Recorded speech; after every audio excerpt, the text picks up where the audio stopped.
The debate was about to kick off inside a massive, awe-inspiring cathedral. Its tall arches and colorful stained glass windows told stories of faith stretching back hundreds of years. Elon Musk strolled in, rocking his usual laid-back look, jeans and a jacket. No fancy suit for him. He stepped up, his voice sharp and clear, slicing through the quiet. "Pope," Elon started, one eyebrow raised like he was throwing down a challenge. "Do you honestly think there's some magical spot up in the clouds called heaven for the good guys and a fiery pit called hell for the rule breakers? Sounds like a bedtime story to me." Pope Francis didn't blink. He stayed cool as a cucumber. "Heaven and hell aren't just dots on a map, Elon," he said gently. "They're about what happens inside us. Heaven's like the ultimate hug from God's love. Hell? That's what it feels like when that love's gone. It's not about checklists or rules. It's about figuring out why we're even here." Elon smirked, leaning back. "Purpose?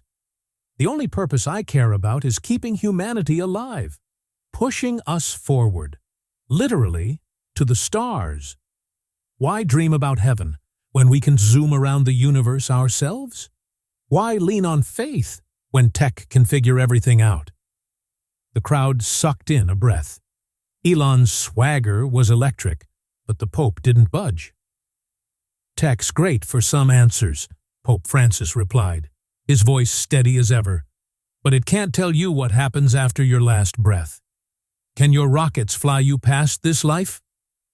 Elon leaned in, a sly grin spreading.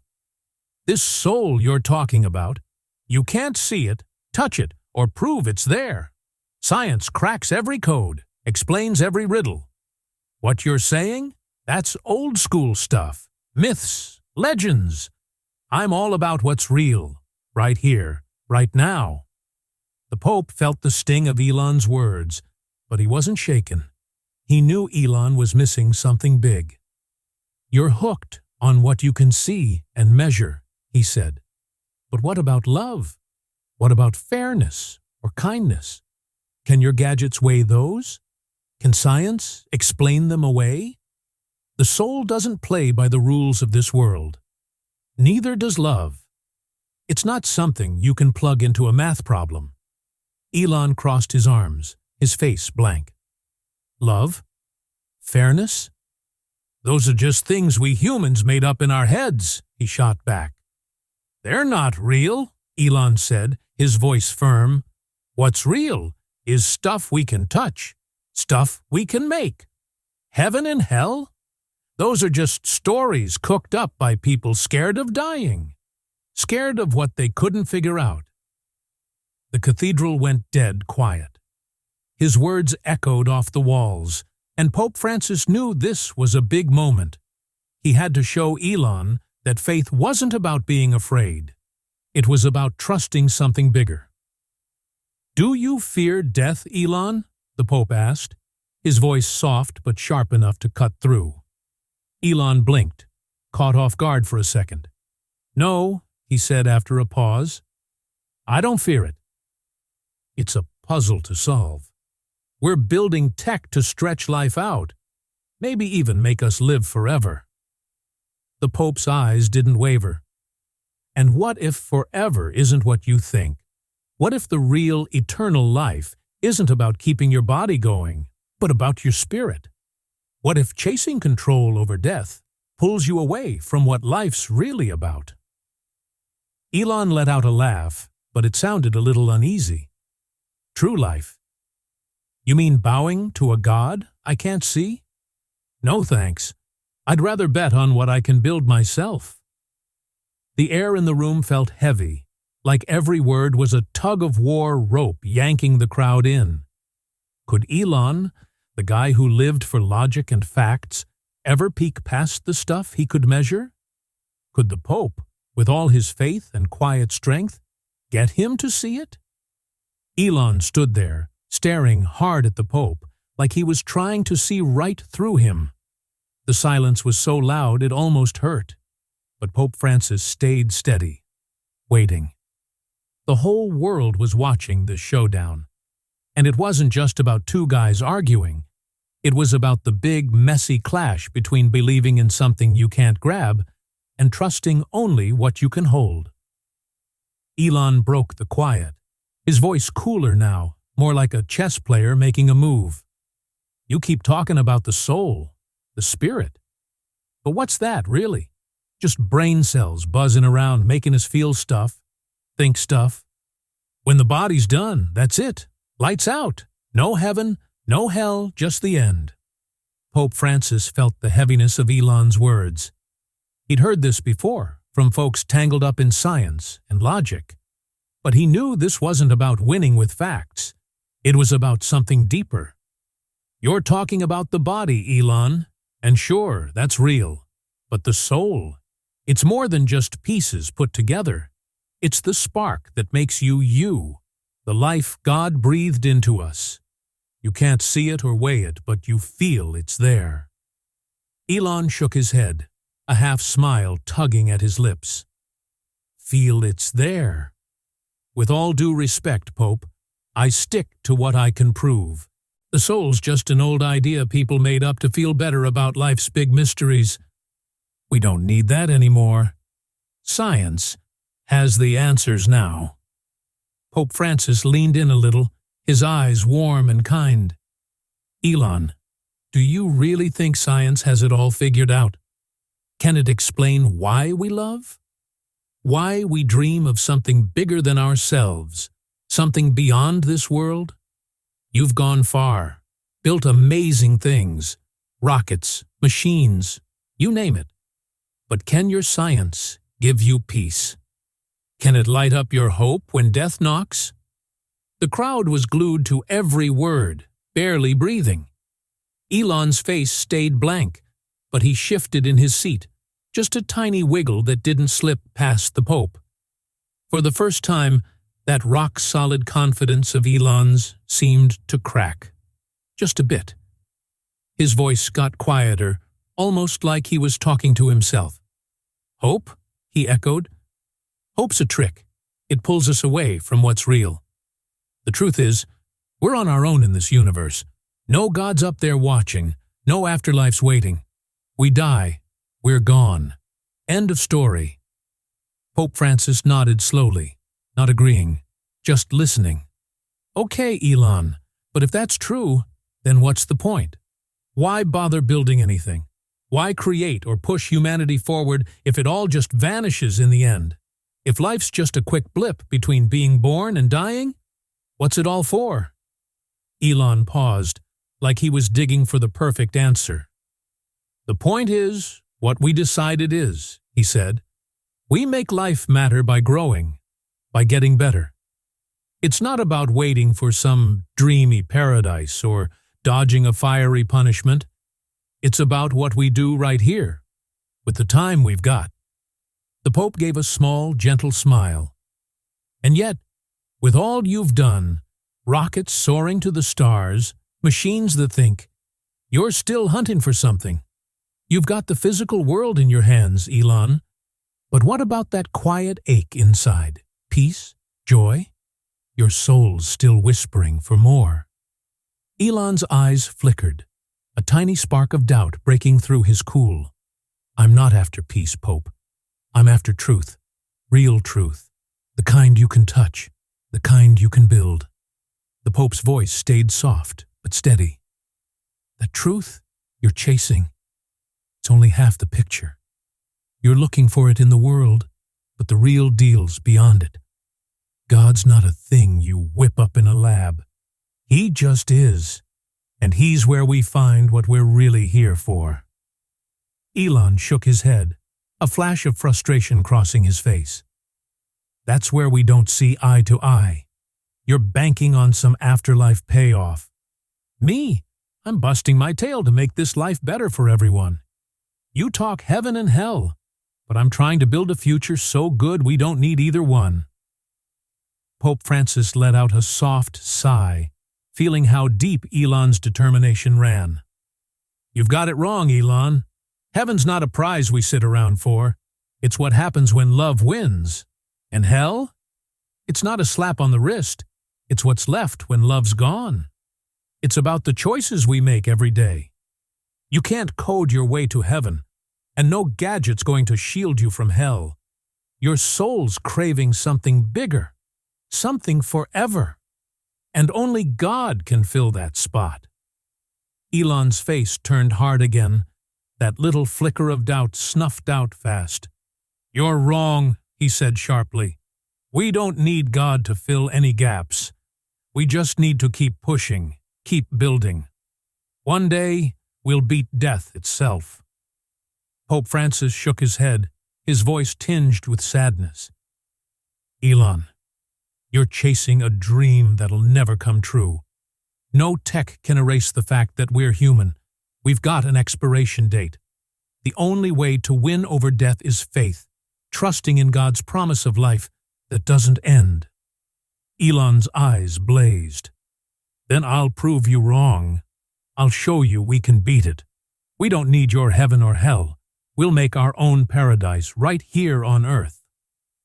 Pope Francis watched him quietly, knowing this wasn't the end of the argument. The air felt thick, like everyone was holding their breath, waiting. Neither guy was backing down, and the crowd could feel it. This was a showdown between two totally different worlds, one built on belief, the other on brains. Elon stood tall, the poster boy for human grit and progress, not budging an inch. Pope Francis stayed steady, the calm guide for souls, his faith like a rock. The cathedral practically hummed with the weight of it all, pulling everyone in, making them think hard about life, death, and what's next. The Pope broke the silence, his voice softer now, almost begging. "Elon, you talk about paradise, but can anything we whip up ourselves ever match what God's got planned? We're messy, imperfect. Can we really build something flawless and forever?" Elon stared back, his brain spinning a mile a minute. This wasn't just a chat. It was a heavyweight fight about stuff you can't see. "Perfection's a myth," he shot back. "But we can get close. We can make a world with less pain, no sickness, longer, happier lives. Isn't that worth a shot?" The Pope nodded. "Sure it is. But without God, what's it all for?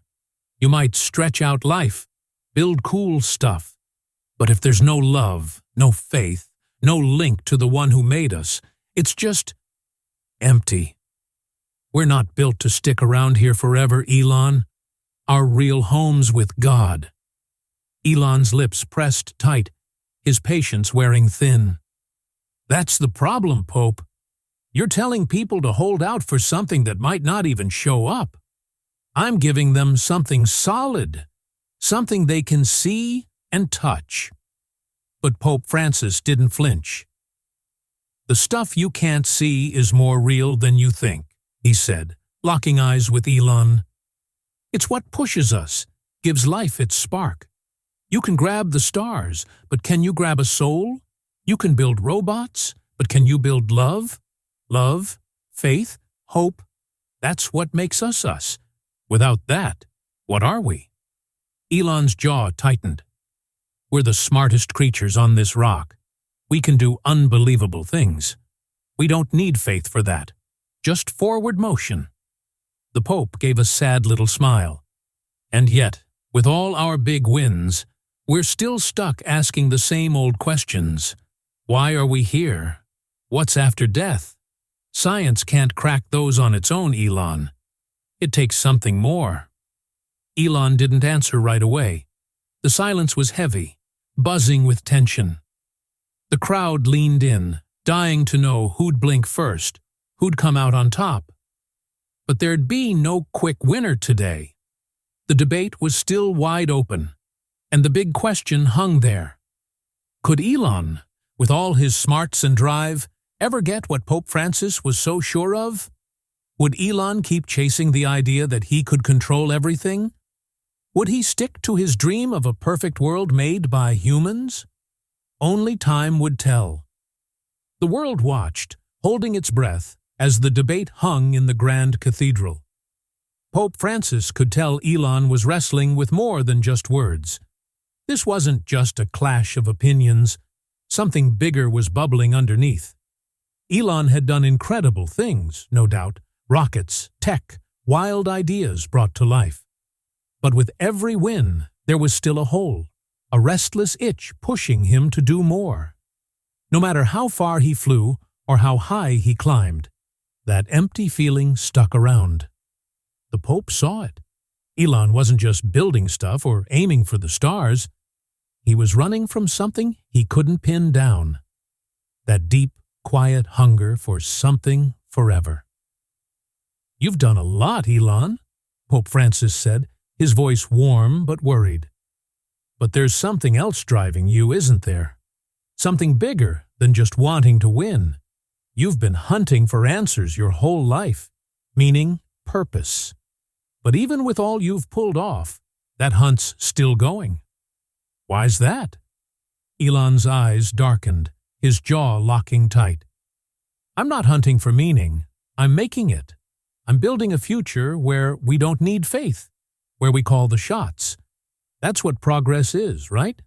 Pushing limits, fixing problems, making life better for everyone." The Pope nodded slowly, but his eyes softened like he could see right past Elon's tough front. Progress matters, sure, but progress without a point just leaves us wandering. You've got rockets zooming to Mars. Awesome! But are you calm inside? Your tech's changing the world. Amazing. But does it make you happy? Elon's face stayed stiff, but that little flicker of doubt crept back into his eyes. The Pope's words hit something he wasn't ready to face. "I'm not after calm or happy," Elon snapped, his voice icy. "I'm after answers. If we sit around waiting for some heavenly rescue, we'll miss our shot to save ourselves. We've got the power to shape what's next. That's my focus." Pope Francis leaned in, his voice dropping but strong. "And yet, with all you've built, all you've done, you're still not full. You're still looking. That's your soul calling out, Elon. It's what every one of us feels when we want something bigger than this world can give. No power, no tech can fill that gap. Only God can." Elon's face turned stony, but his body betrayed him. A slight sag in his shoulders, his fists tightening. "If God's out there, where's he at? Why's there so much misery? Why's the world a mess? I'm trying to fix stuff, and I don't see any holy backup." The Pope's eyes softened even more, a quiet sadness settling in. "God doesn't ditch us, Elon.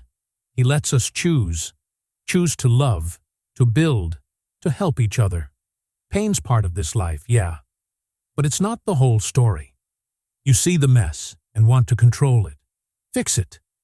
But some stuff? Human hands can't touch it. That's where faith, patience, and trust in something bigger come in." Elon huffed, shaking his head. "Faith's just a fancy word for hope, and hope's for people who can't deal with what's real. I stick to facts, Pope. What I can see, what I can do." But Pope Francis didn't back off. "Hope's not weak," he said gently. "It's the guts to keep going when you can't fix everything. It's knowing there's light, even when it's pitch black. You love facts, Elon, but not everything fits in a spreadsheet. The biggest truths? They're the ones you can't grab." Elon's brow creased, his frustration bubbling up. "I don't need hope. I need stuff to work." The Pope smiled, but it was a sad one, full of care. "Results fade, Elon," Pope Francis said gently. "They come and go, just like your big wins. But hope, faith, those stick around. They're what get us through life, not the gadgets we make or the places we take over." The crowd stayed quiet, soaking it all in. The air between the two men felt heavy, like it was about to snap. But the Pope wasn't trying to win a fight. He wanted to reach Elon's heart. that deep spot where a quiet ache for something bigger lived. He could see it in Elon's eyes, a tug-of-war between his brain and something softer, between wanting to control everything and letting go. "You're trying to run the show, Elon," the Pope went on, his voice kind. "But life doesn't work that way. Death? You can't beat it with your own hands. You can build amazing things, conquer whole planets even, but you're still human. And every human has to face the same truth. There's something out there we can't boss around. Your soul gets that, even if your head doesn't." Elon's fists balled up, his eyes sparking with frustration and a little confusion. "I won't buy that," he shot back. "I won't believe there's something we can't figure out, something we can't fix someday." The Pope looked at him with understanding, seeing the fear hiding behind his fire. "It's not weak to say we don't know everything, Elon. It's not losing to admit we need God. You spent your life building and pushing. Awesome stuff. But what happens when it's all gone? When there's no more rockets to shoot off? No more puzzles to crack?" Elon's voice broke a little, though he tried to hide it. "I don't think about that. I don't have time for that." "But you've got to," the Pope pressed. "We all do. Life's short. It can end any second. You've made incredible things, but they can't stop what's coming. You can push it off, dodge it for a while, but death shows up. When it does, will you be ready?" The cathedral went dead silent. Elon froze, the Pope's words hitting him like a ton of bricks. For once, he didn't look so sure, like the answers he'd always trusted were crumbling in his hands. Pope Francis stepped closer, his voice dropping to a whisper. "You're not on your own, Elon. God's right here with you. Always has been. He's waiting for you to look His way, to find the peace you've been chasing." Elon turned his head, jaw tight, eyes stormy with feelings he wasn't ready to deal with. The world watched, dying for his next move. But for the first time, Elon Musk, the guy who always had something to say, went quiet. Inside, a battle roared. That restless spark that pushed him to build and break limits was now up against something he couldn't tackle alone. The line between life and death. Deep down, he knew the Pope was onto something, but he wasn't ready to admit it. Not yet. The debate didn't stay in the cathedral. It blew up everywhere. Social media went wild. News channels played it non-stop. And people couldn't stop talking about it at home, work, even school. Science versus faith, progress versus purpose. It had everyone hooked. For Elon, though, it hit personal. He ducked out of the spotlight and dove harder into work, like burying himself in projects could hush the questions rattling around inside. SpaceX was close to another big leap. Tesla's self-driving tech was almost done. He kept busy. No time for soul-searching, right? But when the noise died down at night, and he was alone staring at the stars, the Pope's words crept back. Was there a God? A soul? Something more than the cold, logical universe he knew?